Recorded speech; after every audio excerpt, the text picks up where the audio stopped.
and welcome to a new video of Which Way Was It? Hello everyone, and welcome to this video.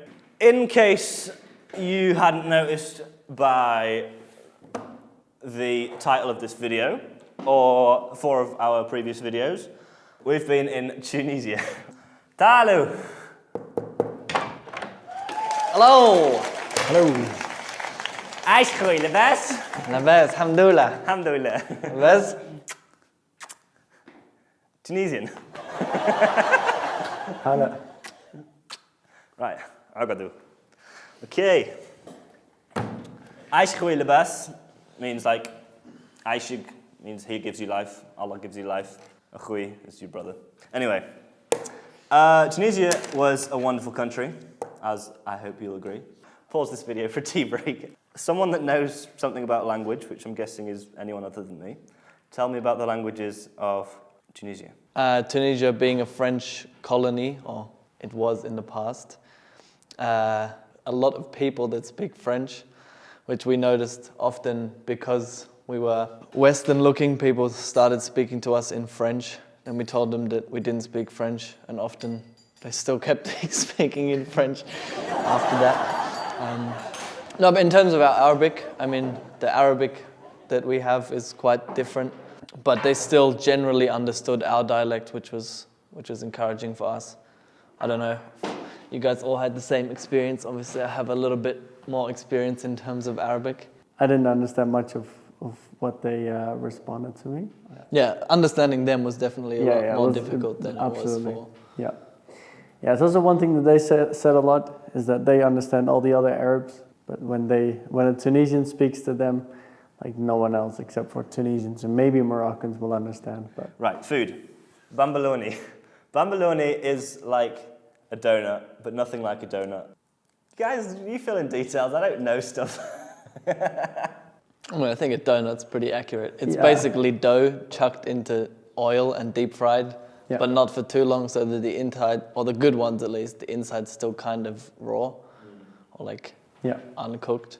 And then you just like chuck it in sugar and flip it around until it's covered in sugar. And then you eat it while it's warm. They had a lot of deep fried stuff though. Like, I think one of our favorite things probably was like the briques. I don't even know how to explain it. It's like a pastry. Yeah. Sort of is it deep fried? It's deep fried as well, like crispy pastry and sandwich inside is like egg and then tuna or prawns and maybe Titus' favorite, Yeah. tuna. You like fish, huh? yeah. Yeah, tuna's great when you don't like fish. There's actually a lot of fish in general. Yeah, oh, absolutely. They really like their fish in Tunis. They had a lot of sandwiches. Actually, like I missed them already. Yeah. Kind of annoying having it like 3 times a day when we were there, but it was good. Although it was kind of like a lot of it was these like French baguettes, which was really nice. Yeah. But I mean, especially like when you're eating like orge, which is like gelayet mandora, and it's like tomato sauce. It's kind of like hard when you're like scooping stuff up with a baguette. It doesn't work as nicely as it does with the good Arab bread. But the food was really cheap, and for the most part was really wonderful. Now speaking of cheap, the exchange rate of Tunisia is roughly 3 Tunisian dinars to the US dollar. Yeah, why not speak about transport? So they have these louages, which is a French word and means, I don't know. It's a French word. But we nearly died on many occasions, I think, which was quite fun. Definitely felt like we were going to die. We were probably fully in the, whatever. Like, there's especially I think like we did a lot of traveling with the louages between the different cities. And I think often there was like road work as well, so the streets were like a little bit dodgy, but they still powered through like. And with oncoming traffic and overtaking in turns and all kinds of stuff that you usually wouldn't really do. Having said that, we never died. We survived. We didn't die actually. That's true. And I almost forgot that we didn't die. No, but they were actually a really good way. They were a really good way of getting around from town to town. Quite cheap as well. Airport taxis, like everywhere in the world, try to rip you off, I guess. They have these like interesting laws, I guess, like you pay extra dinars for luggage. I think we've had to pay like an extra dinar per bag. It kind of depended on the bag, because yeah, our backpacks were, I think, 2 Tunisian dinars, and our smaller bags were like 1 extra, if I'm correct. And that's on a sticker on the window, which is so. But then again, they didn't make us do it every time. Not every so time, it's no. like, yeah.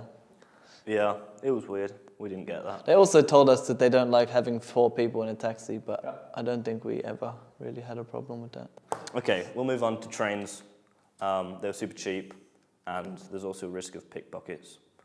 They're pretty comfortable. They're, I think, like European standards. I mean, I've seen a lot worse in different countries, but I think this was really good. It's not the quickest way, but you can stop all along like the way, so it's brilliant. But yeah, keep an eye on your stuff while you're there. Yeah.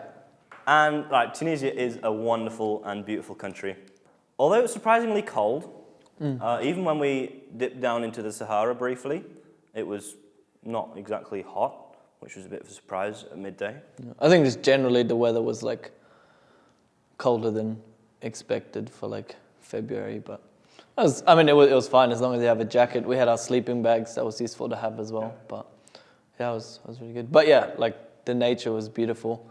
Everything from the sea to like awesome mountains. Yeah, like crystal clear water, like whitish kind of beaches. It was really beautiful. I mean, it wasn't crystal clear when there was significant sized waves. No. But I still went swimming. No, but even like, I think it was really cool. We got to do like, we did that day where we like fasted and hiked up the mountain. Oh, yeah. It was like just really cool views around there as well. And like, really beautiful place. Right. Well, we kind of worked our way down the coast and then went to a couple of islands, Kerkna and Djerba. Kerkna, actually, we met a really, really nice guy, fisherman. I mean, he didn't tell me to say this, but I'm going to recommend it anyway. Kerkna is a beautiful island, but tourism has crashed on the island. So go and revive tourism, every person that watches this. But yeah, eventually made our way back up to Tunis, which is a really beautiful city. Tell us about Tunis. I think often it was kind of like, I mean, we talked about this with Lebanon being like Paris. Yeah, and I think it was the Middle East. And this is definitely like the Paris of North Africa. But one thing though, like when we arrived, I remember us all looking up, all the trees. They were like green, and there were birds. Oh, the birds. That was like loud, like it was. Oh. What was interesting, they have like this main street, which also gives like the main vibe of Paris. Yeah. But there was like protests every day. So it was interesting to see. I mean, it was all peaceful, but... Tunisia was a really lovely place, and the people were really lovely. We met one guy who took us to a hammam. Yeah, so the place that we went to was known for its natural hot springs. Yeah. And they built like a Turkish bath right on top of it. It's like really, really hot. It was really nice.